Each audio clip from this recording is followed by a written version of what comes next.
ازيكم يا بناتي، احسن بنات في الدنيا. يا رب تكونوا بخير دايما يا رب، واهلا بيكم في قناه وصفات شاهيناز. كل سنه وانتم طيبين بمناسبه شهر رمضان الكريم. ربنا يعود علينا وعليكم بالف خير. النهارده هنعمل مع بعض الكنافه البلدي، الكنافه اللي مفيش بعدها تاني. النهارده هنعمل مع بعض الكنافه بطريقه سهله جدا وان شاء الله تعجبكم. تعالوا بقى اعرفكم مع المكونات علشان ما اطولش عليكم.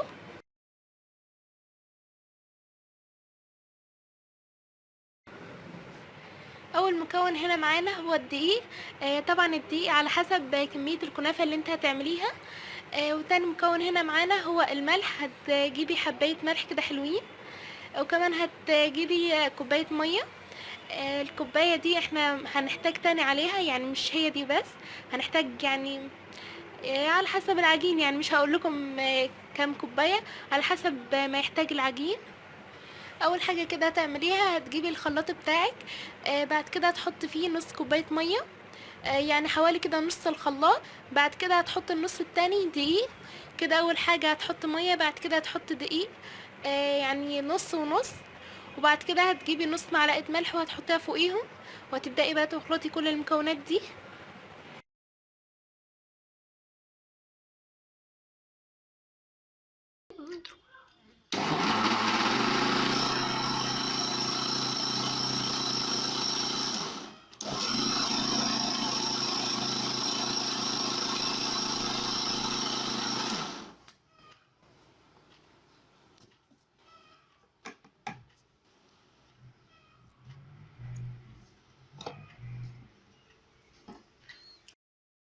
وكمان لو حسيتي القوام بتاع العجين تقيل، تقدري تخففيه في الخلطة الجاية.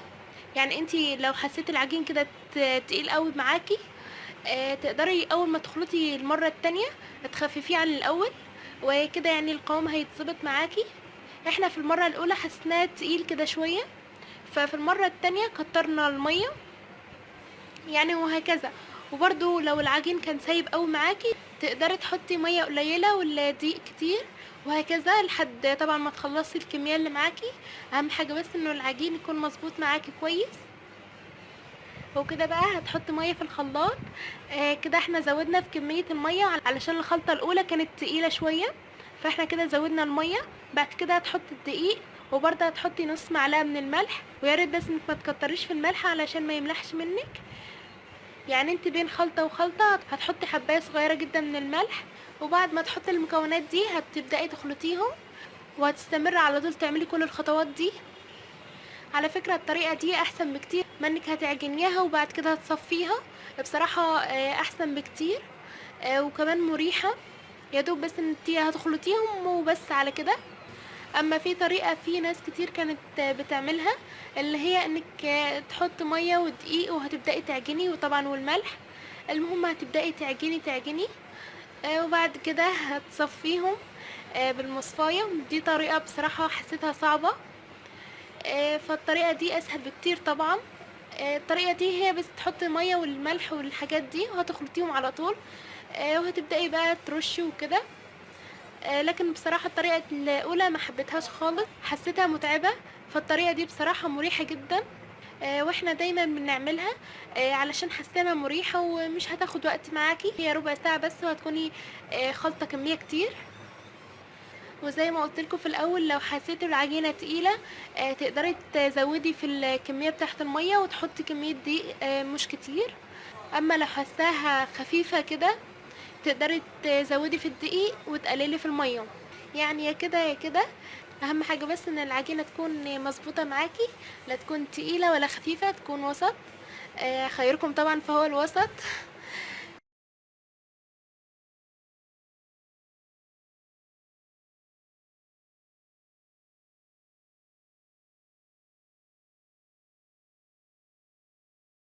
وطبعا زي ما انتم شايفين العجين كده يعني لا تخين كده ولا مكلكع ولا فيه اي حاجه.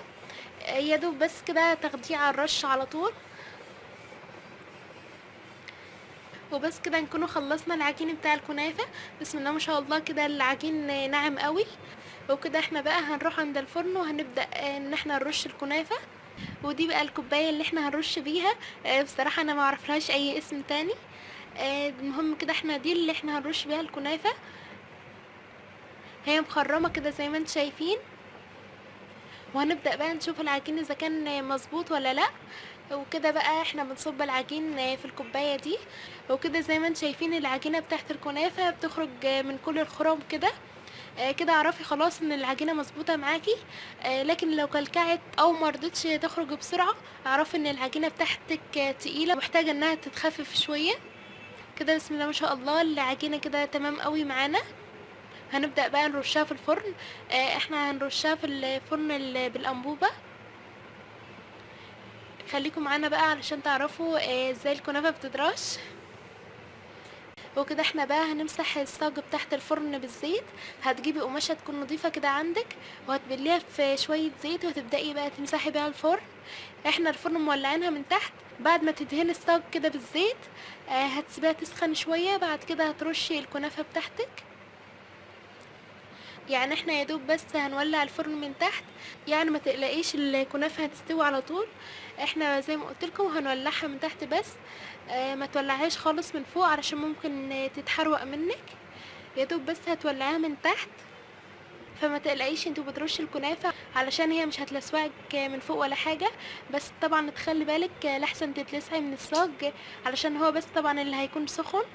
فما تقلقيش طبعا انت وبترشي علشان من فوق مش هتكون سخنه خالص. فانت بس تخلي بالك من الصاج بس علشان هي هتكون سخنه. يعني تخلي بالك منها انت وبترشي.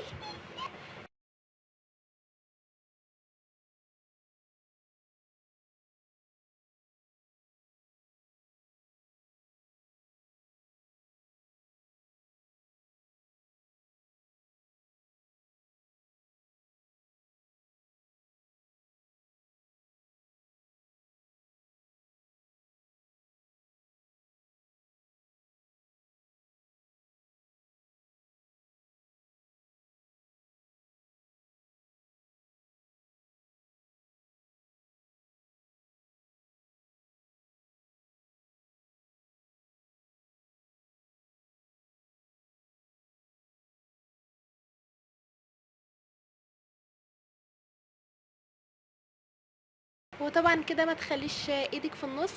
يا دوب بس كده هتلفي بيها الفرن علشان الكنافه بس تكون مظبوطه معاكي.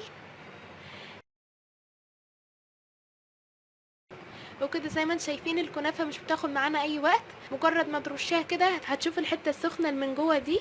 طبعا كلنا عارفين ان الافران اللي هي بالانبوبه دي فيها حته بتسوي بسرعه وفيها حته بتكون بطيئه. فاحنا عندنا الحته اللي من جوه دي بتسوي الاكل بسرعه. وكده زي ما انتم شايفين هتبداي ترفعي العجينه بتاعت الكنافه. طبعا احنا بنرفع الحته اللي من جوه الاول، علشان زي ما قلت لكم هي اللي بتسخن بسرعه عن بقيه الفرن. وبعد كده بقى هتبداي ترفعي كل حته كده في الكنافه، علشان هي اساسا مش بتاخد وقت، بسرعه قوي كده تستوي.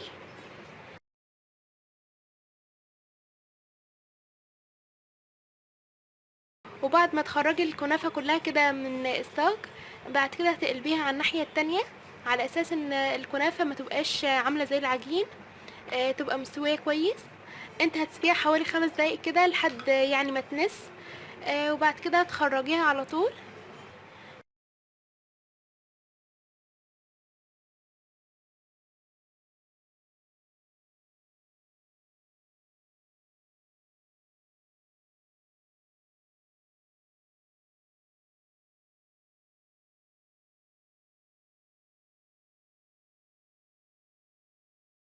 هتكوني مجهزه قماشه كده تكون نظيفه، وهتبداي بقى تحطي عليها الكنافه بتاعتك. احنا بعد ما بنحط الكنافه بنغطيها على طول على اساس انها ما تنشفش منك.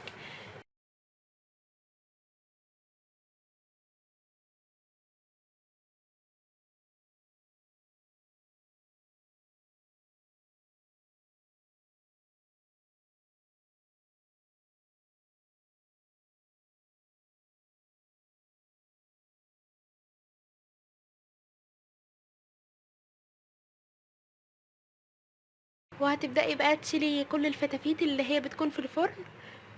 وهترجعي تمسحي الفرن بالزيت. طبعا قبل ما ترشي الكنافه هتمسحيها للمره التانية علشان بس الكنافه ما تلزقش منك.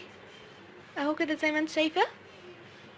وطبعا كده زي ما انت شايفين طريقه الرش سهله جدا وما بتاخدش وقت مننا. هي دقيقه واحده وهتكوني خلصتي.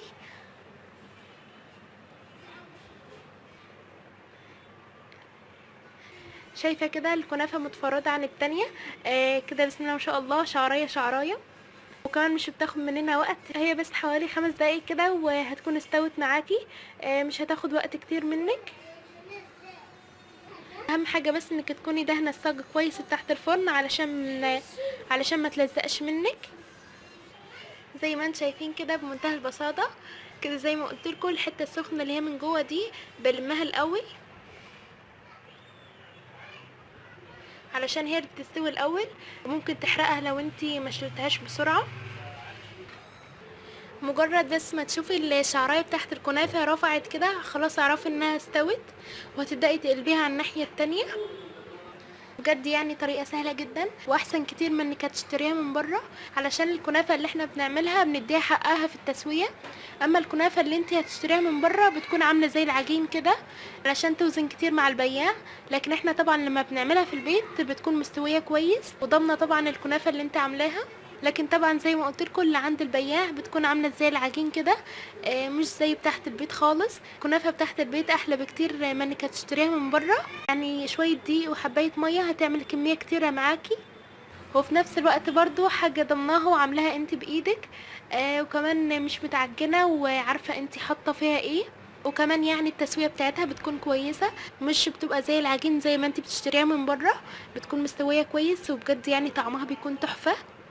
وكمان لو حابه انك تجربي تعملي الكنافه في البيت، اعمليها في كميه قليله، يعني ما تكتريش في الكميه، يعني بس علشان تقدري تعمليها. ولو عجبتك وان شاء الله يعني هتعجبك، انا واثقه جدا من كده. لو عجبتك تقدري تعملي كميه كتير كده قبل رمضان بيوم او يومين، وتفرزيهم بقى ويقعدوا معاكي بقيه الشهر كله بتاع رمضان.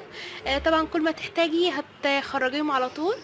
احنا لما بنفرز الكنافه بنفرزها في الفريزر، بنحطها كده في الفريزر، مش بتبوظ ولا مش بيحصل لها اي حاجه.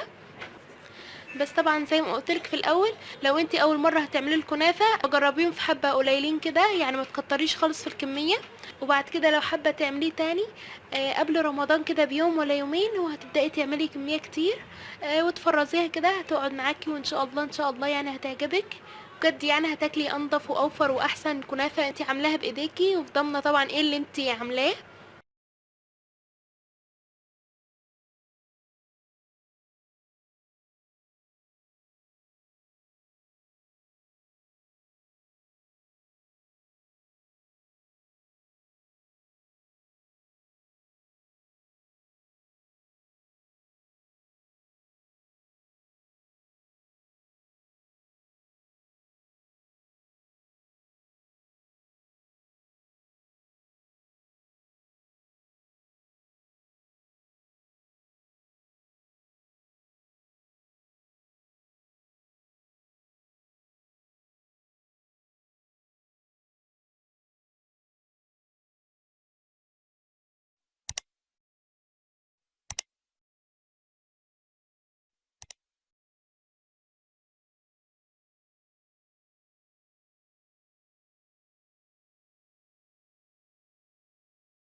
والطريقه بتاعتنا هي الاكل للكنافه، انك هتجيبي كده لبن، وهتحطي فيه كده معلقه من السمنه، ممكن على فكره تحطي سمنه بلدي على حسب طبعا راحتك انتي، وكمان هتحطي سكر في اللبن، بس احنا هنرش فوق الكنافه من فوق، لكن انتي لو عايزه تدوبي السكر مع اللبن مفيش اي مشاكل.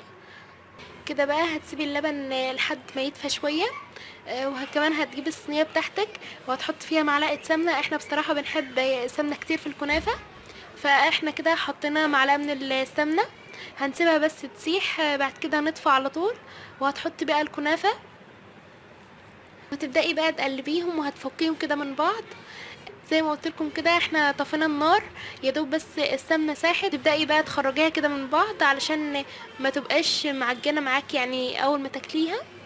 واول بس ما اللبن يدفى كده معانا وهنبدا نحطه على الكنافه. زي ما قلت لكم احنا بنحب السمنه كتير في الكنافه، لكن انت لو ما حباش انك تحطي سمنه كتير فهتستكفي بس بالسمنه اللي انت حطيتيها في اللبن. وهتبداي بقى تحطي اللبن فوق الكنافه، يعني يا دوب بس كده اللبن يدفى وهتبداي تحطيه على طول فوق الكنافه. ما تسيبوش يغلي، احنا اللبن كنا غالينه قبل كده، فيا دوب بس احنا كده نسيبه لحد ما يدفى بس، وهتبداي تحطيه فوق الكنافه.